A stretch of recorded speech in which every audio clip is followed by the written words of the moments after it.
আপনাদের কাছে আমরা করজোর নিবেদন, আপনারা যেন আমাদের এলাকায় এরকম অশ্লীলতা, এটা পর্যটন নাম ধরে কোনো ধরনের ছবি আপলোড করবেন না, কোনো ধরনের ভিডিও, কোনো ধরনের ছবি পর্যটন এলাকা বলে আপলোড করবেন না। এই এলাকাটা হচ্ছে একটা সরা, এটা কোনো পর্যটন এলাকা নয়। এজন্য আমরা আপনাদের কাছে উলামায়ে কেরাম এবং মুরব্বিয়ানে কেরামের পক্ষ থেকে আমরা এবং এলাকার যুব সমাজের পক্ষ থেকে আমরা আপনাদের কাছে অনুরোধ করছি, আপনারা চলে যাবেন। সম্মানিত ভাই হল, ঠিক আছে, আমরা এলাকার পক্ষ থাকি, আমরা এলাকার মুরব্বী হলার পক্ষ থাকিয়া আলিম উলামার পক্ষ থাকি সিদ্ধান্ত হইল গিয়া এই জায়গা আসলে কোনো পর্যটন করতে জায়গা না, এই জায়গাতে আপনারা কেউ আইতা না। এই মেসেজটা আপনারা সবার কাছে পৌঁছানি, এটা আমরা দায়িত্ব। আপনারা শুনে দিলাম, আগামী থেকে আপনারাও এই জায়গা পাইতা না, আপনারা বন্ধু বান্ধবরাও না করবা, যেহেতু এলাকার মুরব্বী হলো সিদ্ধান্ত হয়েছে এই জায়গাতে আপনারা আইতা না।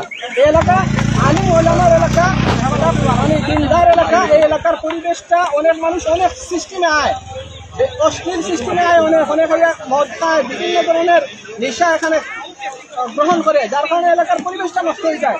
আপনার কাছে আবেদন হইল গিয়া যাতে এলাকার পরিবেশটা সুন্দর থাকে, এই বিষয়ে আপনারা সার্বিক সহযোগিতা আমরা কামনা করি, এটাই আমরা মেসেজ। ঠিক আছে ভাই, একটা বিষয়, ঈদুল আজহার আগের দিন আমাদের সমস্ত আলেম উলামা, যুব সংগঠন, ছাত্র সংগঠন, মুরব্বী, চেয়ারম্যান, মেম্বাররা সব মানুষ বসে সিদ্ধান্ত হয়েছে এখানে আমাদের বাইরের লোক বা এলাকার লোক পর্যটন নামে এখানে আসবে না।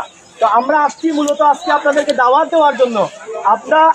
আপনারা আমাদের মেহমান, আমরা সর্বোচ্চ সম্মানের সাথে আপনাদের কাছে বলছি, সর্বোচ্চ সম্মানের সাথে বলছি যে আগামীতে আপনারা এখানে আপনাদের কোনো বন্ধু বান্ধব, আত্মীয়জন কাউকে আসতে দিবেন না, বলবেন তাদের এলাকাবাসী এটা বন্ধ করে দিয়েছে, বলবেন তো সবাই, এই জিনিসটা করবেন সবাই।